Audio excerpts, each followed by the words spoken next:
The air was razor sharp, each breath forming clouds that hung in the air.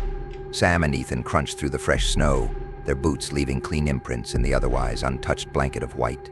They'd been hiking for over 2 hours, the dense pines of the Wyoming backcountry surrounding them like a fortress. Their destination was a small off-grid cabin that Ethan's uncle had inherited but rarely used. Almost there, Ethan huffed, his breath fogging his face. "Better be," Sam replied. "If I'd known it was this far, I'd have stayed back in town." They arrived at the cabin just as the sun dipped below the mountains. The small structure was rustic but sturdy. Inside, a wood stove, 2 creaky beds, and a fold-out table awaited them. They dropped their bags and immediately went about starting a fire. As the warmth slowly filled the room, the weight of isolation began to settle in. Later that night, just as Sam was about to drift to sleep, a distant sound echoed through the trees. A high, sharp, human scream. His eyes shot open. "Did you hear that?" he whispered to Ethan. "Yeah," Ethan replied. Already sitting up. Sounded like it came from the east. They listened in silence for several minutes, but the woods remained still. Sam's heart was pounding, his senses heightened. Then, another scream, closer this time. They grabbed their flashlights, hesitant but compelled to check it out. The two walked through the dark forest, their beams cutting through the fog of their breath. About 10 minutes in, they saw an old cabin, smaller than theirs. Light flickered from a cracked window. Inside, a man sat tied to a chair, his head lolling forward. Another figure, a man wearing a dirty ski mask, stood in front of him, holding a long knife. "Oh my God," Sam breathed. "We have to get out of here," Ethan whispered, pulling Sam's sleeve. "What are you two doing here?" a deep voice said from behind them. They spun around. A man loomed in the shadows, his face obscured by a hood. Neither of them could move. "Run," Ethan screamed, and they bolted. Branches slapped at their faces, snow crunched beneath their boots. The sounds of pursuit followed close behind the heavy stomps of a man much larger than them. When they reached their cabin, Ethan shoved the door shut and slid the bolt in place. "He's coming," Sam gasped, struggling to catch his breath.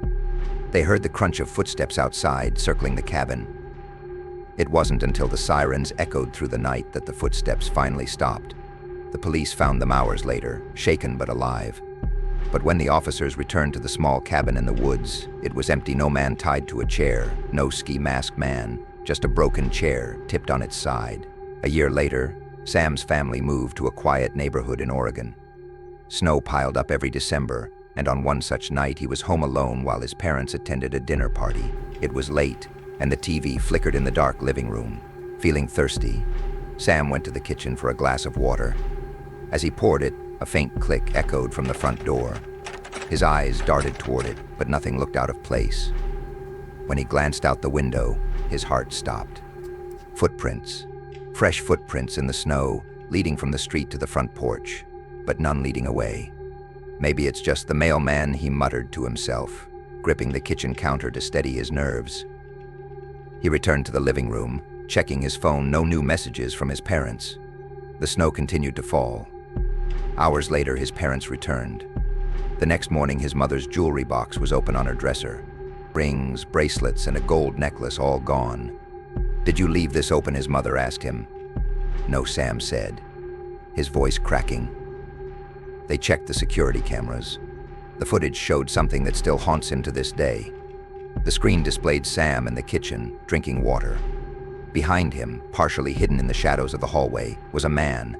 He stood there, motionless, watching Sam drink his water. The police found no sign of forced entry. No suspect was ever caught. 2 years later, Sam was visiting his cousin David in Michigan. Their parents had left them alone for the weekend, and a snowstorm had blown in that evening. They sat in the living room playing video games, the howling wind rattling the windows. At one point, Sam's ears pricked at a soft noise knocking. "Did you hear that?" he asked, pausing the game. "Yeah, probably the old pipes," David shrugged. The noise came again. Not pipes. A deliberate knock. It was coming from the basement. "Don't," David said as Sam got up. "It's probably nothing." But curiosity got the better of him. Sam's flashlight beam swept the dark stairwell as he descended. At the bottom, he froze. The storage boxes were scattered, drawers were pulled open, and the basement's back door, which led to the backyard, was wide open. Snow blew in, coating the floor in a thin layer of frost. His pulse raced. He sprinted upstairs, yelling, "David, someone's been in the house." They called the police. When they arrived, the officers found no signs of forced entry. "You're sure you locked the doors?" an officer asked them. I'm pretty sure," David stammered. The officer's face grew grim. "They're smarter than you think. They'll look for unlocked windows, loose latches. It's usually enough." The fresh footprints in the snow trailed from the basement door to the driveway and then vanished. No sign of where they'd gone. No tracks leading away. The officer's radio crackled. 104, searching area now, it said. But Sam knew they wouldn't find anyone. Whoever had been in the basement was already long gone. Years later, Sam still dreams of the man in the hallway, the one who'd stood just a few feet behind him as he drank his water. The screams in the Wyoming woods play on repeat in his mind. But the worst, by far, is the basement. He often dreams that he's standing at the top of the basement stairs, looking down at the dark room below. In the dream, he's too afraid to go down. And then he sees them, two footprints slowly appearing in the snow-dusted concrete, step by step, approaching the base of the stairs. He always wakes up before the person reaches him. But sometimes, in those first waking moments, he swears he hears knocking from below. It was December in North Dakota, and the world outside my window was covered in a thick blanket of snow, about a foot deep. The landscape appeared frozen in time, the flakes falling steadily from the dark sky, muffling the sounds of the world. Everything felt eerily quiet, as if the snow had pressed pause on the entire neighborhood. It was the kind of silence that made you feel isolated, as if you were the last person in the world. My parents were out at a local pub for the night, and my older sister Nina was staying over at a friend's house. I was home alone, which I didn't mind in the least. In fact, I found it comforting. I craved the peace and quiet, away from the chaos of daily life. I was curled up on the couch in the living room, wrapped in a soft fleece blanket, with the warm glow of the television illuminating the room. It was the perfect setting, a chilly December night, snow falling gently outside, and a cheesy crime drama playing on the screen. The house was otherwise dark, save for the flickering blue light of the TV. The clock on the wall ticked away, its sound filling the silence as I absent-mindedly snacked on a bag of chips, savoring the comfort of being alone. Then, just as I finished off the last of the chips, I heard it. A faint sound, almost like a knocking. It came from the basement, a slow and steady knock that echoed in the stillness of the house. I frowned, unsure if I had imagined it. Our house was old, decades old, and it had its fair share of strange noises, especially in winter when the pipes contracted and the wooden floors creaked under the cold.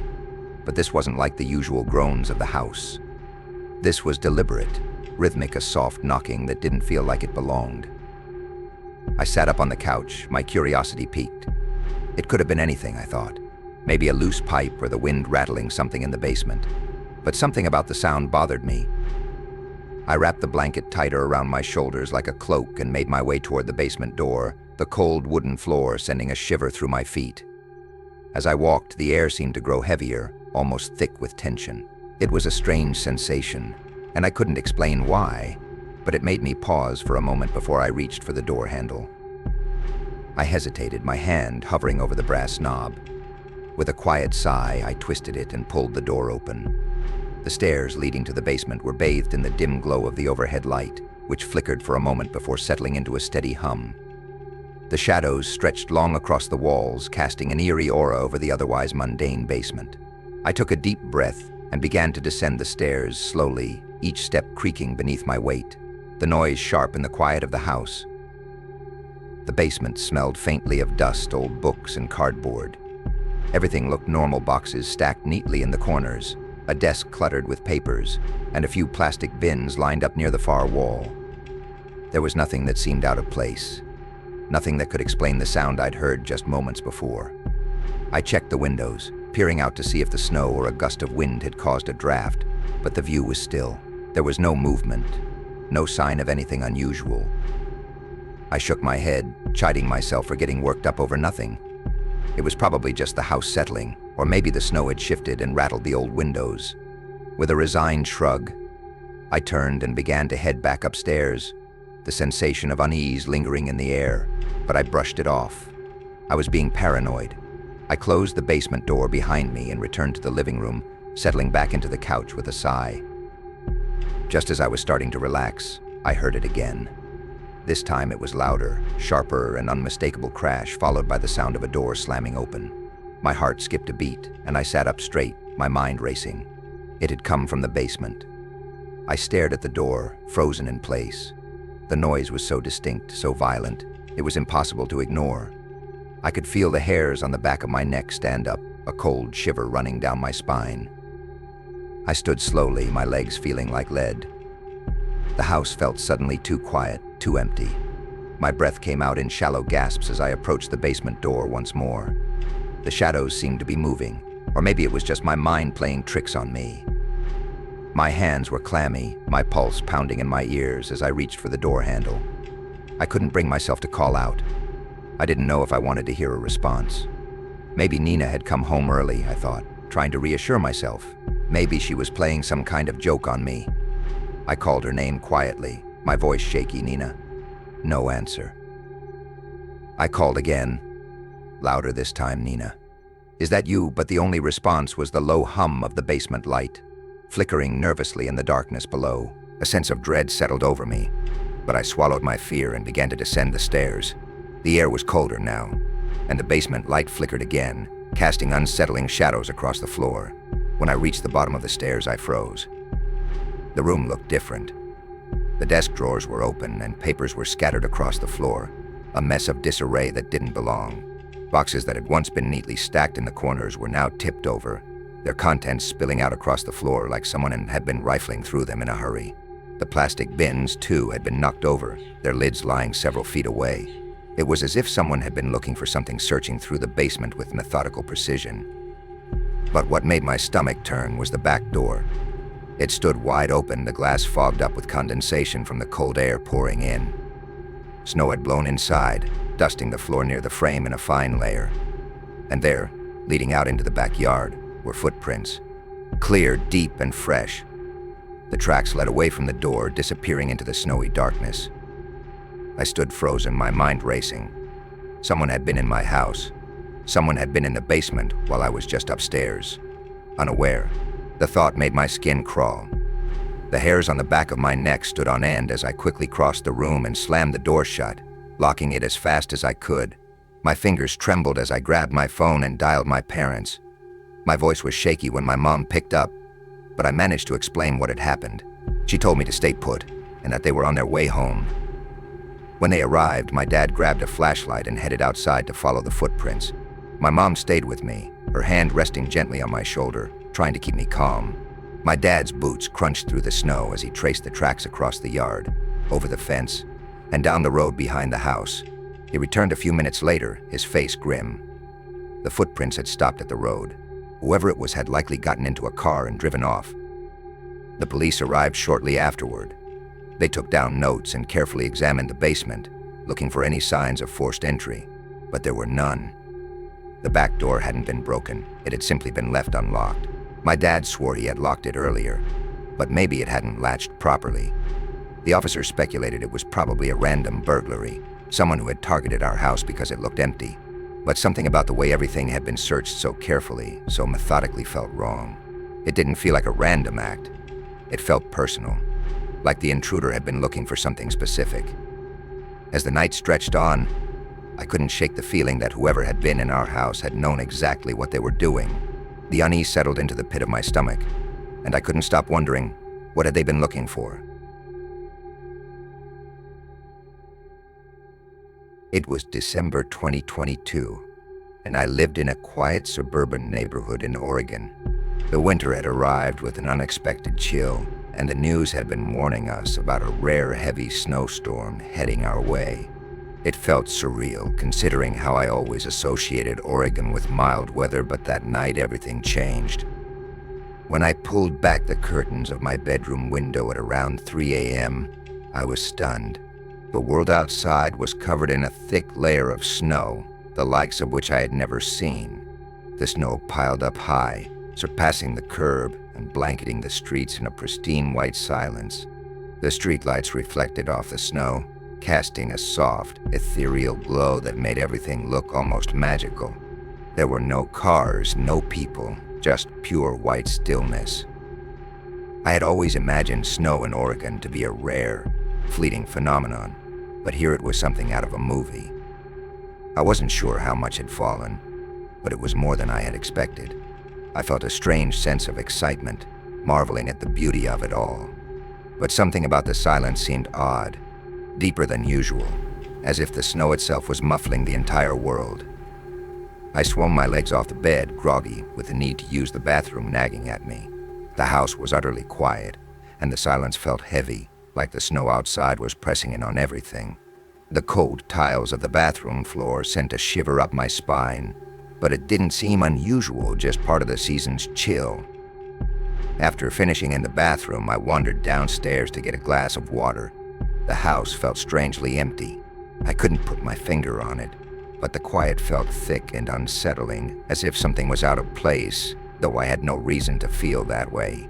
I grabbed a glass from the kitchen cabinet, filled it with water, and took a long drink. The kitchen light flickered above me, the hum of it filling the air. I paused for a moment, letting the stillness wash over me.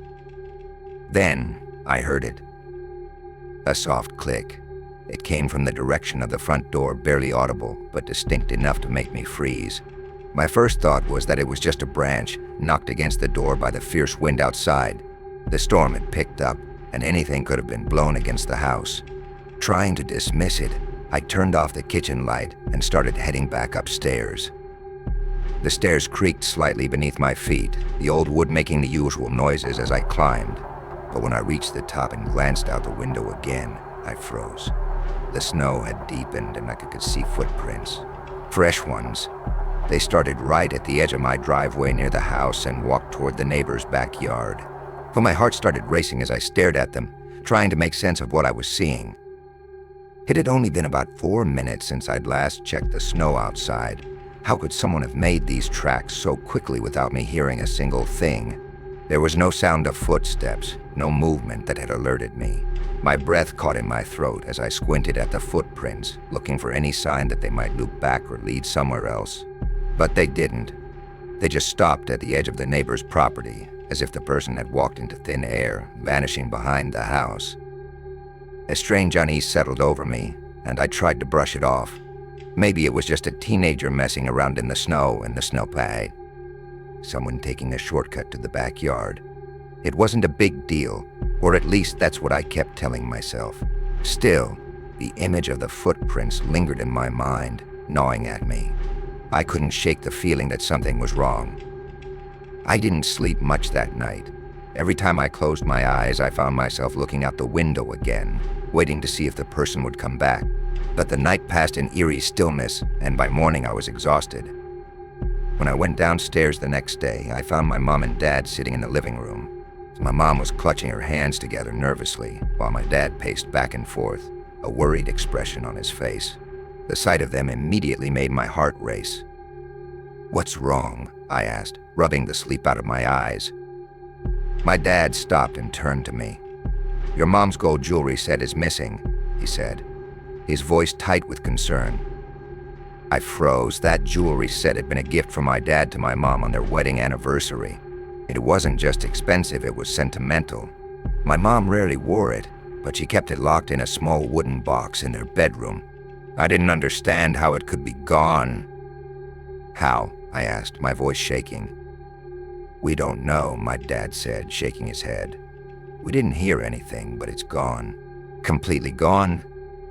Suddenly, I remembered the footprints I had seen the night before, the tracks leading from our house to the neighbor's backyard.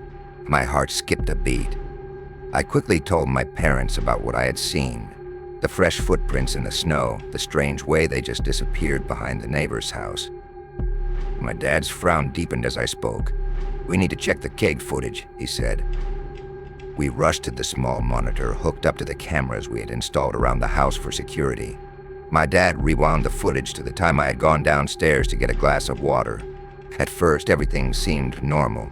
The camera by the front door showed only the falling snow, and the backyard camera revealed nothing but darkness and snowflakes swirling in the wind. But when my dad switched to the kitchen footage, we all froze. The video showed me walking into the kitchen, turning on the light, and getting a glass of water. But there, in the corner of the screen near the doorway to the dining room, was a figure. A tall, thin man standing perfectly still. He was half hidden by the door frame, his head tilted slightly as he watched me. He watched me the entire time I was in the kitchen, completely still, like he was waiting for something. I hadn't noticed him at all. My mom gasped, her hand flying to her mouth. My dad cursed under his breath. We rewound the footage again, trying to get a better look at his face, but it was too blurry. The camera wasn't good enough to capture any real details, and all we could make out were his dark clothes and his unnerving stillness. My dad's face was pale. He must have slipped out while you were going back upstairs. Maybe that's what the click was, the door opening and closing. We called the police immediately, and when they arrived, they reviewed the footage. They were unable to identify the intruder.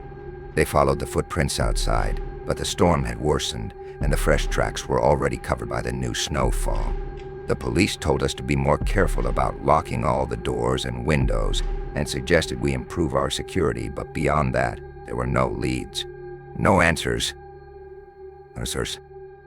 For weeks after that night, I couldn't shake the image of the man from the footage. How long had he been in our house? Had he watched me come downstairs? What would have happened if I had noticed him? The fear gnawed at me, and I couldn't help but feel that we were being watched. Every creak in the house made my heart race. Every shadow in the corner seemed to shift, and although the snow eventually melted, the unease remained, as if the intruder had left behind something far more terrifying than footprints in the snow.